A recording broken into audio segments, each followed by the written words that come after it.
ओम श्री सद्गुरुदेव भगवान की जय। तो आज गुरु पूर्णिमा का महापर्व है और यह पर्व क्यों मनाया जाता है और गुरु पूर्णिमा का महात्म्य क्या है।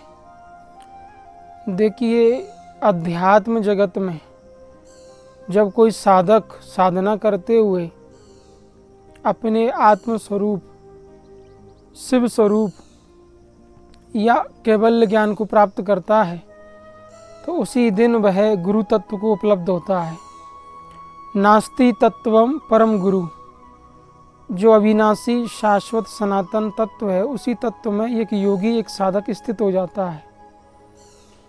उसके बाद उस महापुरुष के लिए शरीर तो मकान है, रहने का एक घर मात्र है। वह मन बुद्धि चित्त अहंकार में उसका अंतःकरण परमात्मा में विलय हो जाता है और उसका शरीर ज्ञान और विज्ञान से युक्त होता है। वह परमात्मा के ही आदेश निर्देश में जीवन जीता है।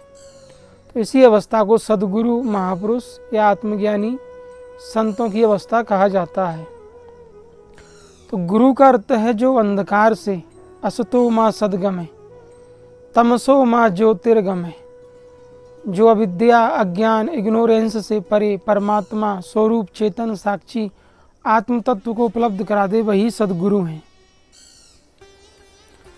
तो गुरु पूर्णिमा का मतलब पूर्णत्व की अवस्था। जब साधक साधना करते हुए पूर्णत्व की अवस्था प्राप्त करता है तो उसी को गुरु पूर्णिमा कहते हैं। असल में गुरु पूर्णिमा का त्यौहार जो मनाया जाता है वह एक सांकेतिक अवस्था है, जहाँ दिखाया जा रहा है कि एक साधक साधना करने के लिए चलता है, साधना करता है। साधना करते करते जब परमात्मा स्वरूप को प्राप्त कर लेता है या ईश्वर को प्राप्त कर लेता है या भगवत स्वरूप को प्राप्त कर लेता है, उसी दिन वो पूर्ण होता है। इसी का शाब्दिक अर्थ है गुरु पूर्णिमा, कि हमने पूर्णत्व को प्राप्त किया, परमात्मा स्वरूप को प्राप्त किया, भगवत स्वरूप को प्राप्त किया।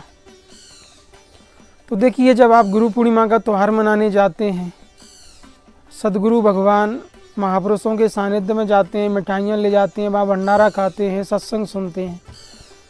गुरु पूर्णिमा का त्यौहार आपको ये शिक्षा देता है कि देखिए, अपने जीवन में जो चरम लक्ष्य है, परम लक्ष्य है, कैवल्य ज्ञान, उसके लिए प्रयास करिए, ध्यान करिए, योग अभ्यास करिए। त्रयमेकत्र संयमा, धारणा, ध्यान, समाधि, बहिरंग साधना, अंतरंग साधना से होते हुए अपने स्वरूप को प्राप्त करिए। तो गुरु पूर्णिमा पर महापुरुषों के, सद्गुरु संतों के सानिध्य में जाना चाहिए। सद्गुरु की पूजा अर्चना करने के पश्चात सत्संग लाभ और भंडारा भोजन प्रसाद के बाद महापुरुषों के द्वारा आशीष और कृपा प्राप्त करनी चाहिए। सामान्य तौर पर एक साधक, एक भक्त अज्ञान से ग्रसित है, अविद्या इग्नोरेंस के अधीन उसका जीवन है। अज्ञान के कारण उसकी बुद्धि भ्रमित है, माया से कुंठित है। क्रोध, द्वेष, घृणा, राग, मोह, वासना, अहंकार, अभिमान और नकारात्मकता से संयुक्त भावों से युक्त बुद्धि है। तो हमें प्रयास करना है पूर्णत्व को पाने का।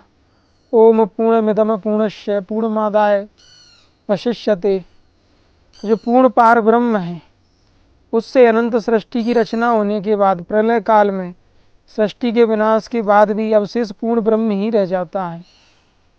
तो उस पूर्ण तत्व की जानकारी, अनुभूति के लिए हमें साधना करनी चाहिए। देखिए, परम तत्व परमात्मा ही पूर्ण गुरु है, पूर्ण प्रकाश स्वरूप है। अविद्या ज्ञान से परे चैतन्य परम प्रकाश रूप दिन राति, ना जहाँ चाहिए दिया घृतवाती। तो वो पूर्ण प्रकाश स्वरूप है, पूर्ण आनंद स्वरूप है, सतचित आनंद है। वो उस परमात्मा को जान लेना, प्राप्त कर लेना, उसे साक्षात्कार कर लेना ही पूर्णिमा है। तो गुरुओं में भी गुरुओं का गुरु जो महान ईश्वर है, उसकी अनुभूति होती ही योग अभ्यास से समाधि में है। जब आप उस ईश्वर को, उस गुरु तत्व को प्राप्त कर लेते हो तो आपकी गुरु पूर्णिमा संपूर्ण हो गई। तो देखिए, आपके अंतःकरण में अज्ञान है, मन माया से चंचल है, रात दिन संसार का चिंतन करता है, विषयों से वासनाओं से मन मलिन दूषित है, आपके अंतर्मन में अशांति, द्वेष, घृणा, तनाव है। पूर्ण परमात्मा ही पूर्णिमा है। उस परमात्मा का प्रकाश बुद्धि में आता है संयम से। जैसे जैसे ध्यान गहरा होता जाएगा, मन एकाग्र होता जाएगा, बुद्धि निर्मल होती जाएगी, चित्त शुद्ध होता जाएगा, परमात्मा का प्रकाश आप में प्रकाशित होता चला जाएगा। वह परमात्मा जो नित्य आनंद स्वरूप है, सतचित आनंद है, वो बुद्धि से अलग होकर भी बुद्धि को धारण करने वाला है। ऋतंबरा तत्व प्रज्ञा, जब बुद्धि योग से युक्त होती है, समाधि से संयुक्त होती है, निर्बीज समाधि में सारे संस्कारों से रहित होती है, तो ऐसी बुद्धि में वो परमात्मा अपना प्रकाश प्रकाशित करता है। वह अलौकिक चैतन्य साक्षी दृष्टा परमात्मा साधक की बुद्धि में प्रकाशित होने लगता है।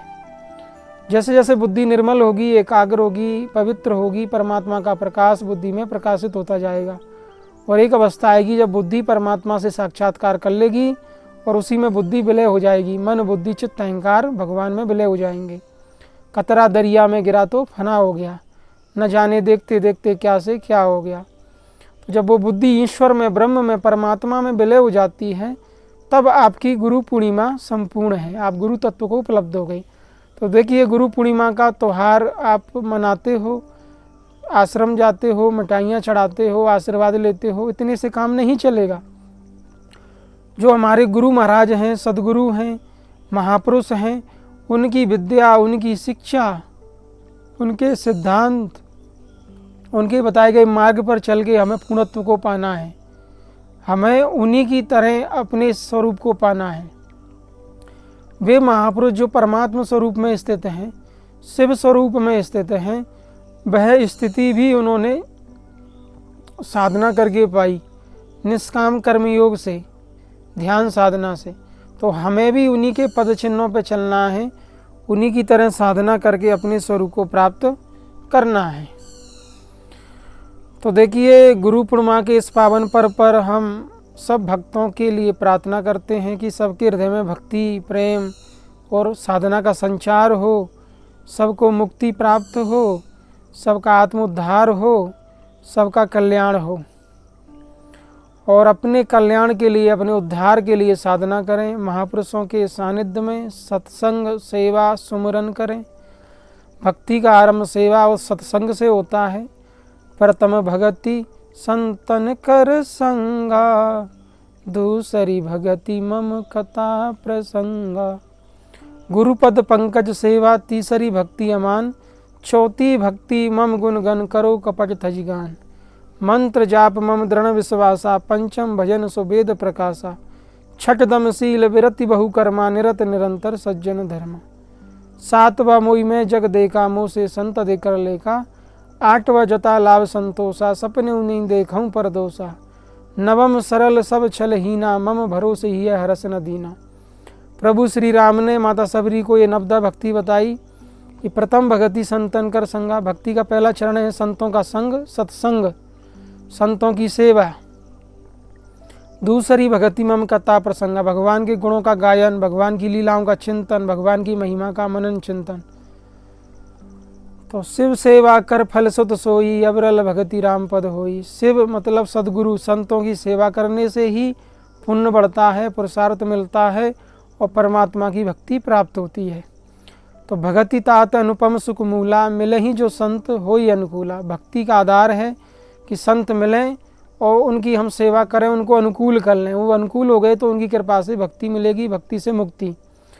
प्रथम चरण विप्र अति प्रीति, निज कर्म कहत श्रुत नीति। तेई कर फल पुनि विषय विरागा, तम मम धर्म उपज अनुरागा। काम आदि मद दम न जाके, तात निरंतर बस में ताके। कि भगवान की भक्ति का आधार है संत सदगुरु के चरणों में प्रीति। प्रथम चरण विप्र अति प्रीति, विप्र माने संत, सदगुरु, आत्मज्ञानी महापुरुष। निज निज कर्म वेद श्रुत नीति, यही शास्त्रों का आधार है, यही दर्शन का सिद्धांत है कि संतों के चरणों में प्रेम हो, संतों की सेवा से ही ईश्वर भक्ति मिलती है और भक्ति से मुक्ति। यही कर फल मम पुनि विषय विरागा तम मम धर्म उपज अनुरागा। संतों की सेवा सत्संग सानिध्य से विषयों से वैराग्य होता है, भगवान के चरणों में अनुराग होता है, प्रेम पैदा होता है और उसी श्रद्धा भक्ति से एक दिन हम मोक्ष या मुक्ति को प्राप्त होते हैं। तो देखिए, गुरु पूर्णिमा के इस पावन पर्व पर परमात्मा की भक्ति करिए। संत सदगुरु से मांगना ही है तो पैसा, धन, बच्चे, गाड़ी, व्यवसाय, रोजगार ना मांग करके भक्ति मांगिए। भगति तात अनुपम सुकुमूला, मिलई जो संत होई अनुकूला। तो भक्ति ही मुक्ति का आधार है, भक्ति ही मुक्ति देती है। तो संत सदगुरु से भक्ति मांगिए और भक्ति से ही आपको एक दिन मुक्ति प्राप्त होगी और आपका मोक्ष होगा। तो गुरु पूर्णिमा के इस पावन पर्व पर अपनी मुक्ति के लिए, आत्मज्ञान के लिए, सत्य सनातन ब्रह्म की प्राप्ति के लिए परमात्मा की भक्ति सदगुरु से मांगिए, उनकी सेवा से, उनकी कृपा से। आज इतना ही। हरिओम तत्सत।